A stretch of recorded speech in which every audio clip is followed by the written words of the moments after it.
Ang drawer guide.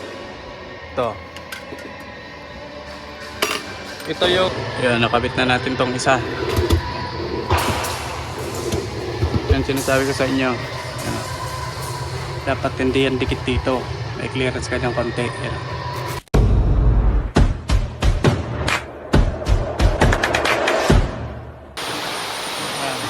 Ano ito?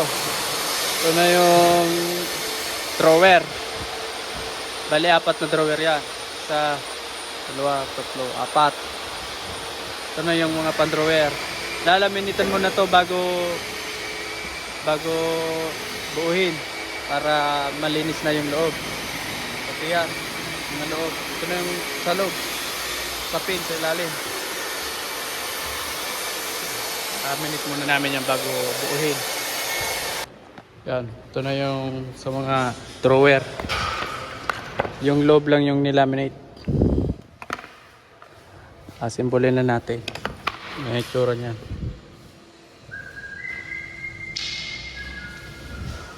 Kabilaan to. May paganto pa. Simbolin na natin.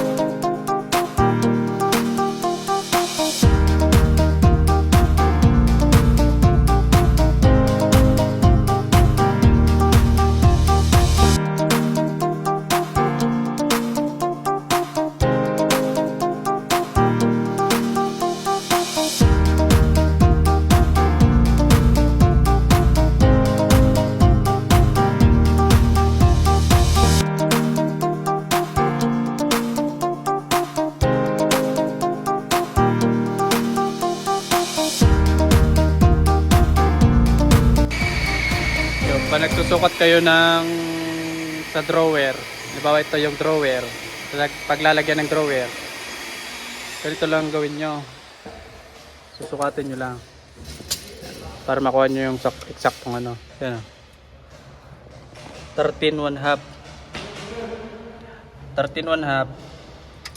Pabawasan mo yun ng ano, ito yung 13 1/2. Bawasan mo lang yan ng 2 roller guide. 13 1/2. Bawasan mo lang yan ng yung 2 guide. Kasi ito kakabit sa magkabilaan na yan. Bali ang magiging finish ng ano nyo 31.5. Bagay magiging 31.5. Pero ang ginawa ko lang 31 para may konting clearance. Para may adjust naman kasi to.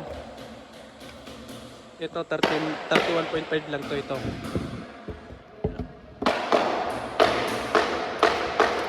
31.5 lang to. Ay 31 lang ito. Sabi ko yun. May clearance siyang kaunti. Kasi meron naman tong adjasan ito. Dito sa inyo. May adjasan naman tong guide na to. Ito yung adjasan na sinasabi ko. Nabubuka rin naman yan. Pwede mo yung bukain. Kasi kung sinakto mo yung sukat, pwedeng maano siya, matigas hugutin. Kaya hindi ko siya sinasakto. May clearance pa rin siya. Bali kabilaan ng clearance. Na-adjust mo naman itong ano ito. Yan. Nabubuka nyo yan. Nabubuka yan. Ito na yung ginawa kong drawer. Kahon. Yan o. Ito yung clearance niya. Talagang sakto lang yan. May konting clearance lang yan. Para kung medyo matigas, ma-adjust mo pa siya. Ito, mabubuka mo pa ito. Tapos yung mga ganito sa drawer, halaba. Kasi iikot ito. Ito, iikot yan. Ito, yung pagsukat nyo dito, yung ilalagay nyo dito, hindi nyo na yan gagamitan ng metro. Tatapat nyo lang yan ng ganyan. Yung, aliba ito na yung ilalagay ko dito, yung pag ganito. Tatapat ko lang yan ganyan. Ito, ididikit mo yan dyan. Tapos dito, guguhitan mo lang yan dyan. Yan. Guguhitan mo yan dito. Yan. At saka mo iskulahan na lang yan. Iskulahin mo na lang yan.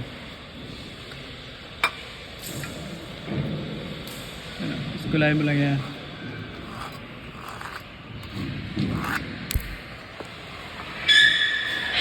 Naiskwala nyo na yan. Lalagariin nyo lang yan. Saktong-sakto na yan dyan. Tapos nakaiskwala na rin yan. Yan, lalagariin nyo lang yan. Lalagariin ko to.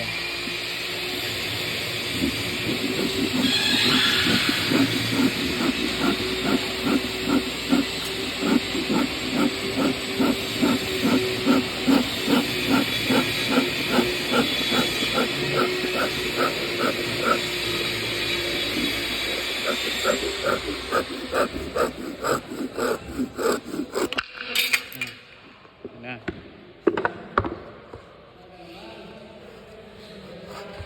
Papasok nyo na lang yan ng ganyan. Sakto na yan.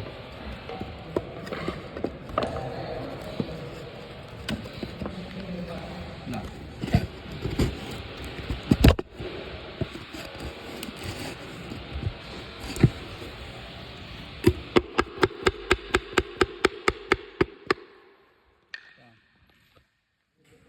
Sakto na yan. Naka-eskwala na rin yan dito. Naka-eskwala na yan. Ano lang pagpuputol ng ano, para hindi nakagamit ng nitro. Mabilisan na. Actual nyo ng sukat. Ano lang yun, para sa mga ganito lang yung maliliit, para madali madali nyo makabit. Madali kayong ano, hindi kayo mabala. Yo, nandito na tayo sa site.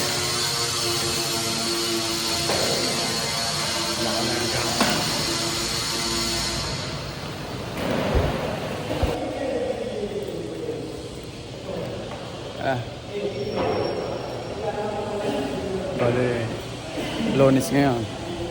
Yo, sa pagkakabit ng drawer, maglalagay kayo ng drawer guide.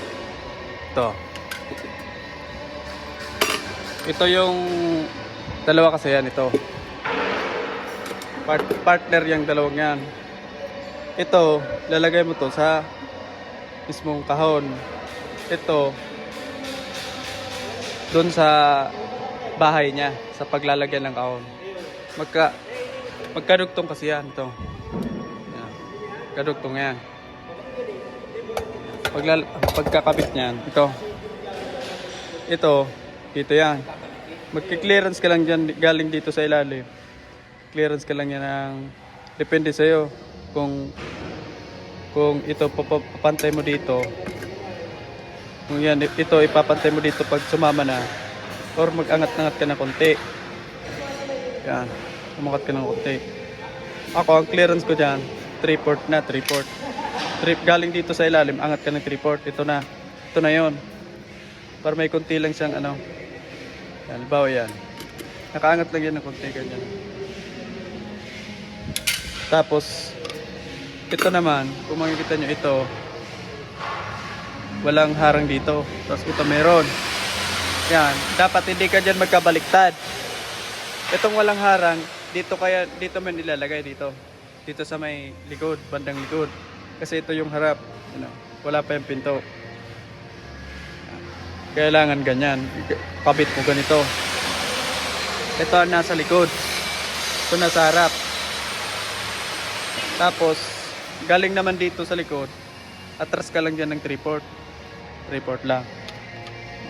3/4, ganyan o. 3/4. Bago mo ito bunggo, ganyan. Ginawa kong guide. Ito ang ginawa kong guide.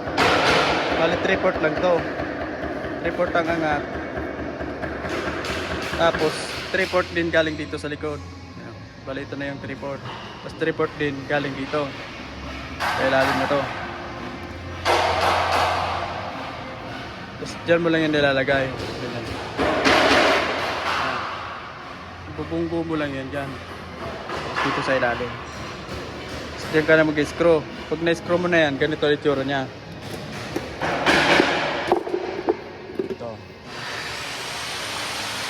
Saka mo ipapasok to. Yan o. Ito ang clearance niya nito. Kunti lang. Para hindi siya sumayad.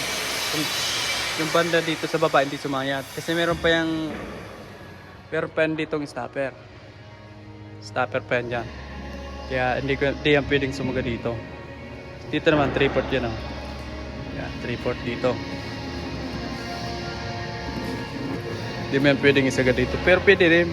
Kasi ikaw na bahala kasi pipreparasyonan mo na yan doon sa loob. Kung ito isasagad mo doon sa dulo, sasagad mo dito. Ganyan dapat. Clearance ka lang dito ng 3/4. Depende sa'yo kung saan ka pero ako ganito yung ginagawa ko. May clearance akong konti dito para ito kasi yung guide na binili masyadong maiksi meron pang sobra dito kaya natras ko para hindi naman ito lumiit pag pinutol,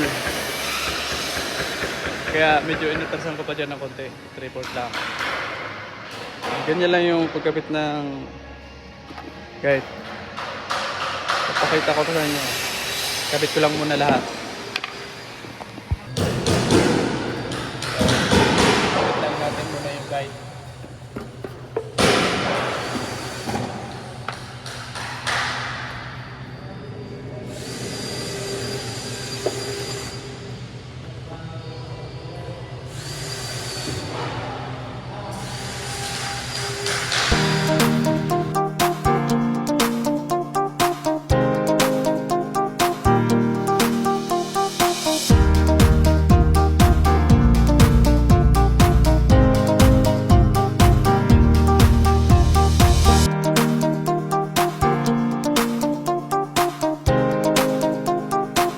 Yun, nalagyan ko na ng guide itong sa kahon.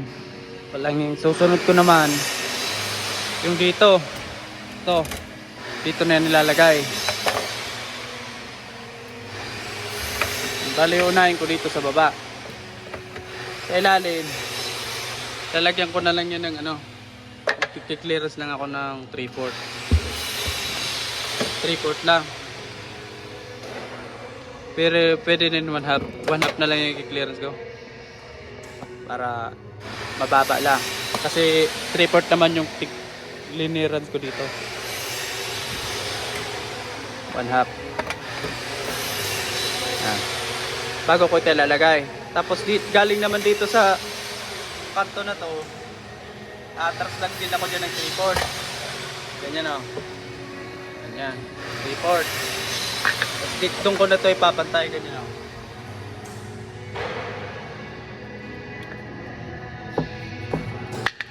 Galing dito 3/4, doon na yun papantay ito, itong kanto na to na 3/4 na inatras mo.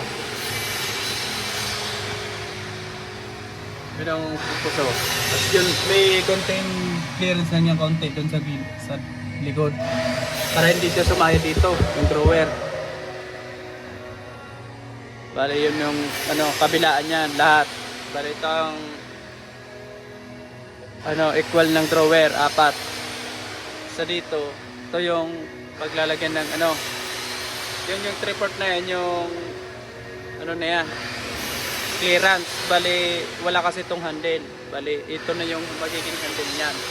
So bale 3 lang yan. Kita ko sa inyo yan mamaya. Kabit ko lang yung sa ito dito. Bale yan, one up pa yung nilagay kong clearance galing dito sa ilalim na to. Sa ilalim din itong guide na to. Dito ko lang niya maglalagay sa ilalim, pinakababa. Dito hindi na kasi nakaangat naman niya kasi. Tapos ito, may clearance naman ako nitong kahon na to. Kaya hindi naman yan tatama. Bali dito ko lang maglalagay. Dito lang ako maglalagay niyan sa ilalim. Okay. Kabit ko lang.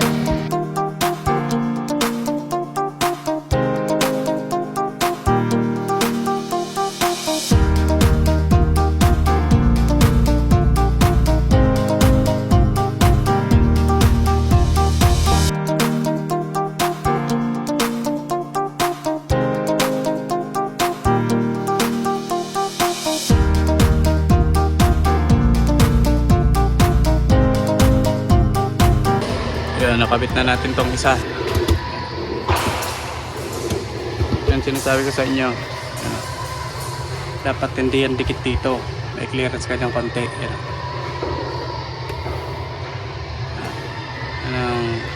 Ano, dapat yan dumikit dyan.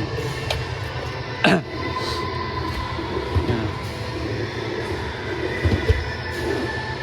Kabit ko lang tong sa taas.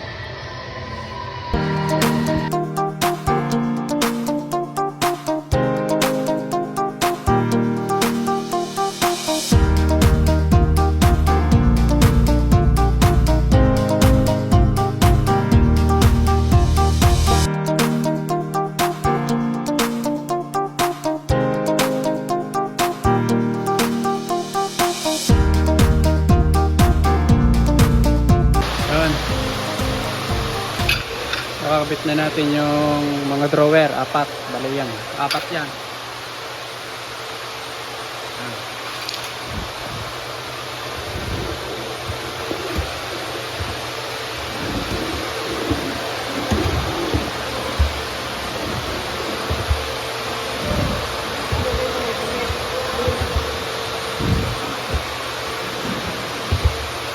Tapos pag, di ba sobra to? Pag puputulan nyo yan para dun sa pinto, ina-actual na namin kasi yung putol. Hindi namin ito binubuo. Ganito yung diskarte namin pag puputulin yan. Kukuha ka lang ng guide. Mahaba, ganito. Tulad ito. Yan. Ilalapat mo yan, ilalapat mo muna siya dito. Kailangan pumantay siya dito, lumapat, tapos dito sa kabila. Pag lumapat na yan, saka nyo guguhitin dito sa ilalim, kabilaan. Ganon din dito sa taas. Parang ganun ba? Kung ano yung ginawa nyo sa baba, ganon din sa taas. Kasi kung wala sa hulog itong itong frame nya, susunod pa rin yan. Kasi pareho mo siya kinuha na ng yan. Tapos saka mo yan puputulin dyan.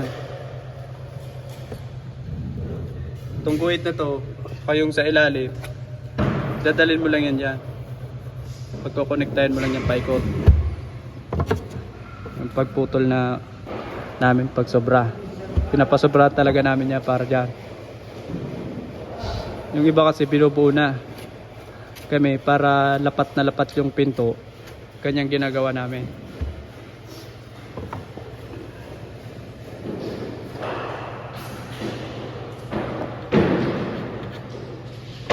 Ginawa nyo dun sa baba, ganun din yan lahat. Para yung proseso lang yung gagawin. Yan. Paulit-ulit lang yan para yung pinto lapat na lapat.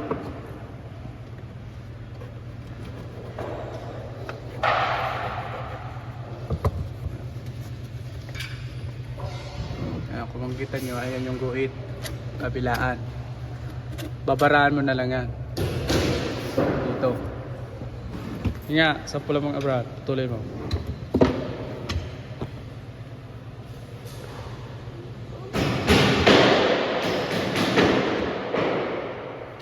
Yan, puputulin lang niya. Yan. Ito yung ginuhit niya kanina. Ito na yung guhit. Babaraan mo lang yan. Tapos dito din sa kabila.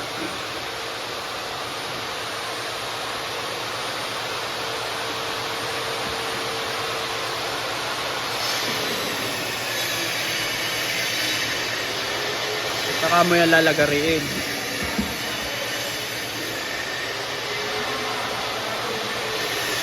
Tapos gagawa kami ng yung pantagat dyan, yung pito, yung sakto na yung sukat. Dyan na namin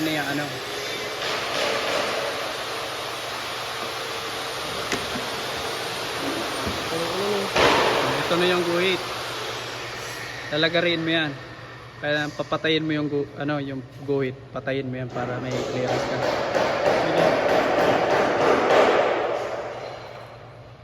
Lalagariin mo yan.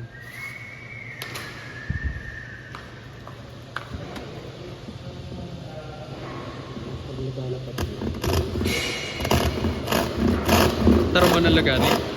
Kaya. Dahil mo si Papa mo sila galing mo.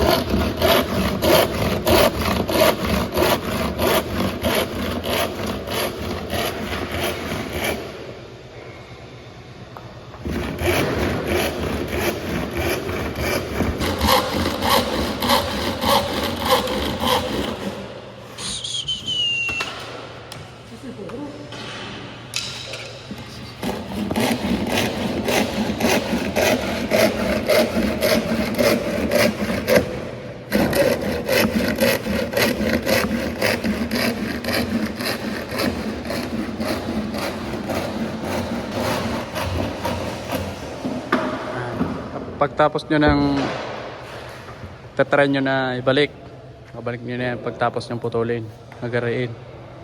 Yan.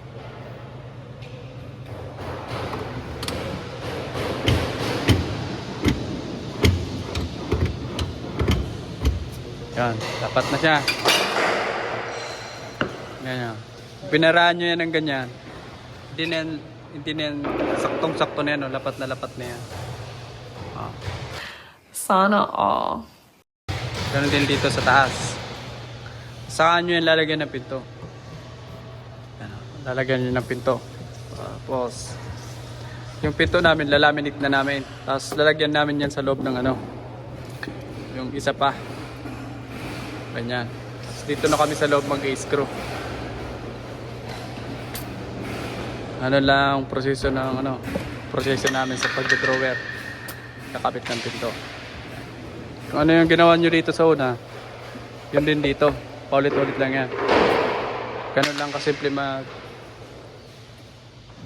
putol ng sa drawer. Kaya pag kami gumagawa, pinapasobra namin to. Kasi yan yung preparasyon namin.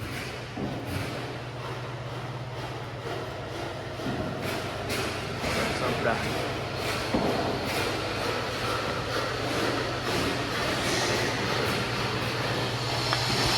Saka pag ibabalik niyo yung drawer kailangan itong bearing na to may bulitas. Lagi nakasagat na diyan bago niyo ipasok to. Hindi pwedeng nasa gitna kasi matigas yan hagurin pag hindi yan naka ano dito sa kantong ito. Tapos pag tatanggalin niyo to, yung drawer, ito lang yung ano niyo. Ito. Kabilaan niya merong ganyan. Ibababa nyo lang yan. Yan. Kami nyo yan mahugot. Ganoon din dito sa kabila. Meron din yan. Ito naman pataas. Yan. Dito. Kanya yan yung lock ng drawer guide. Ito. Pag-ugutin nyo na. Bali ito yung marka. Dito. Meron din yan sa ilalim. Yan. Bali, lilinyahan mo lang yan tapos lagarain mo na. Yan. Yan. Pipindutin mo lang yan. Sige nga Brad, pindutin mo nga tong lock na to. Yan yung pagtanggal ng drawer. Yan, pipindutin nyo lang yan. Tapos sa kanya hugutin, dahan-dahan. Yan o, mahugot nyo na yan. Sana all. Ano lang pagtanggal ng drawer guide.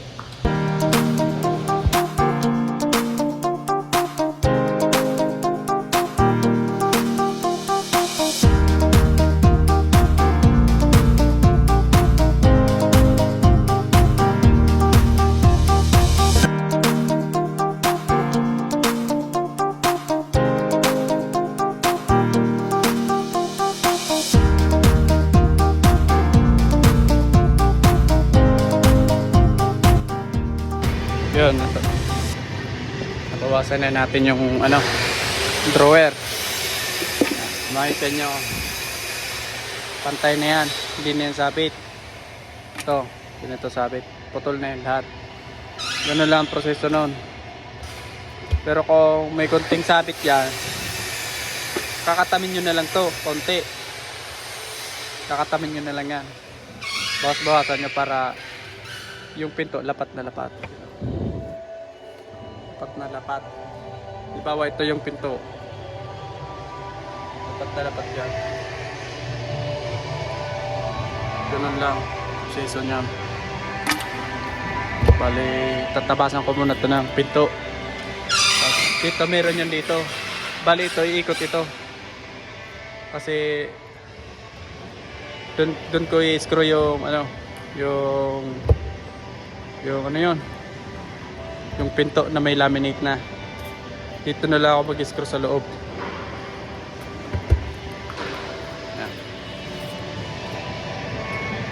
Bali, tapos ko na yung drawer. Ito. Bali, nilagyan ko yan dito ng stopper. Ito, kasi pinto niyan ganito lang. Yan. Tapos 3/4 may 3/4 dyan na ano, groove. Kasi wala tong handle. Bali, yun na yung magiging ano niya, handle. Hawakan para maipasok mo yung kamay mo. Pakita ko yan sa inyo pag na ano na. Tapos na, bali, tatabasan ko to ng pinto. 4. Pinso na rin dito. Sasabay ko na yung tabas.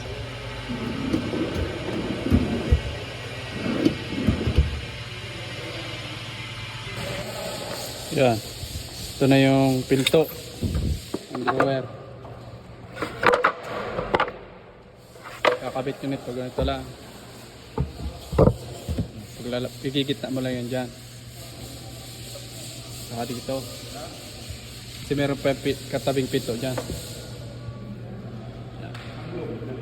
Balis. Pag ikakabit nyo yan, isinyalan mo lang to. Ito. Dadalhin mo dito. Ito. Guguhitan mo yan dyan. Tapos dito sa kabila. Siskulayin mo.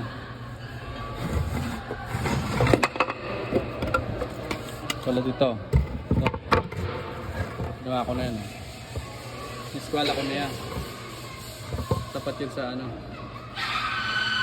Pagit na yan. Pa dito. Dito. Magki-clearance ka dito sa taas ng ano.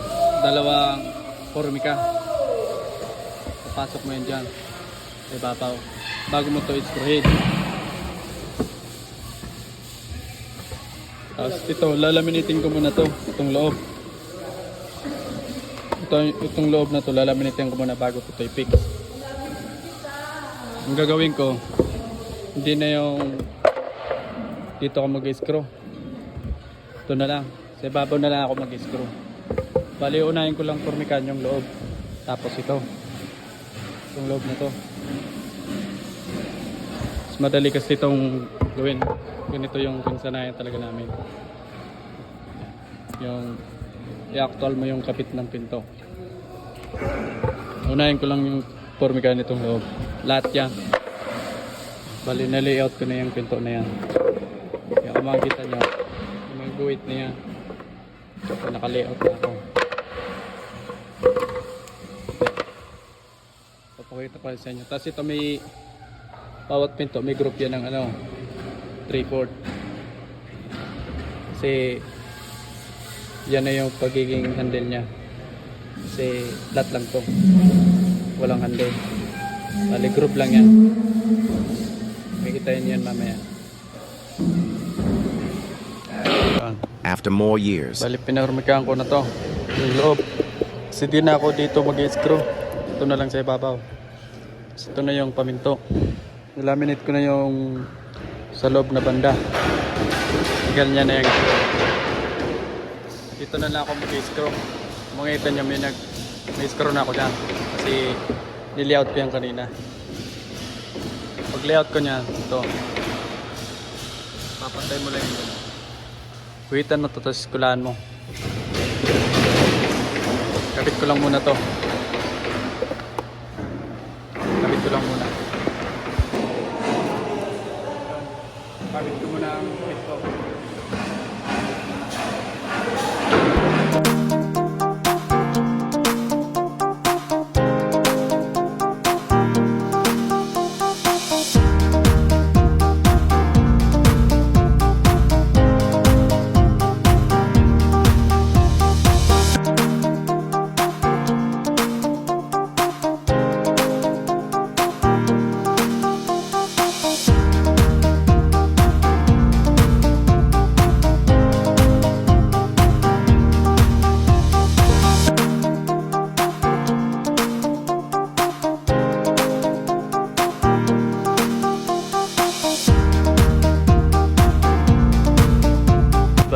Tapos ko nang makabit yung pinto ng drawer. Kung mapapansin nyo, to, may group ako dyan na 3/4 kasi ito na yung magiging handle nya. To, itong ilalim na to, rurotera namin to, ito sa kanalan para makapasok yung kaunti yung daliri. Lahat yan. Ano? Ito yung sinasabi ko sa inyo. Yan. Lapat na lapat yung pinto dyan. Sa gilid. Kaya ganun yung proseso namin ng pagdodrawer pag kinabitan na namin pinto. Saka dito nakagitna lang yan, kabilaan, kasi may pinto yan dito. Dito yung sagrahan. So dyan, ito na yung pinto. Balik kakabit ko na lang yan. Dito sa loob may formiga na to. Ito edging na lang to. Ito edging yan. Yuli na yan pag nakompleto ng lahat. Ito na tong drawer na to. Lahat na yan.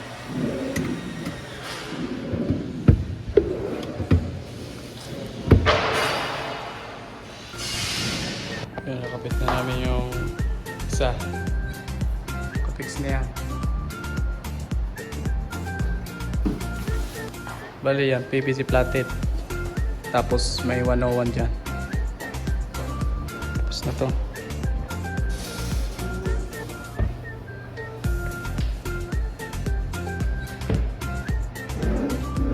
Itong drawer, nirotera namin yan dito sa ilalim para madali lang siya makapasok. Lahat yan.